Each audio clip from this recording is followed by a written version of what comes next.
ఈరోజు కొత్త ఫ్లాట్లోకి మారుతుంటే store room మూలన ఈ పాత డబ్బా టీవీ కనిపించింది. దీని మీద దుమ్ము తుడుస్తుంటే నా 30 ఏళ్ల జ్ఞాపకాలు ప్రాణం పోసుకున్నాయి. అప్పట్లో నాన్న ఒక సామాన్య గుమస్తా.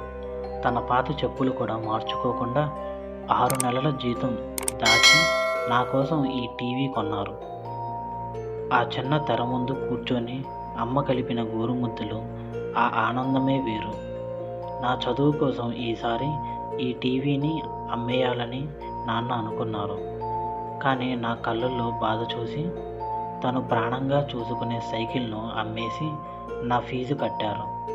అప్పుడు నాన్న అన్నారు, ఒరే రాము, వస్తువులు కేవలం పరికరాలు కాదురా, మనం కలిసి గడిపిన కాలానికి సాక్ష్యాలు. ఈ టీవీలో మన కుటుంబం నవ్వులు ఉన్నాయి, దాన్ని అమ్మలేను అని అన్నాడు. ఈరోజు నా దగ్గర 75 ఇంచుల స్మార్ట్ టీవీ ఉండొచ్చు, కానీ నాన్న స్పర్శ ఉన్న ఈ పాత టీవీ ఇచ్చే తృప్తి దీనికి లేదు.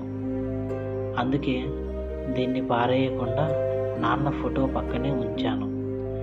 వస్తువులు పాతబడవచ్చు, కానీ జ్ఞాపకాలు ఎప్పటికీ కొత్తవే.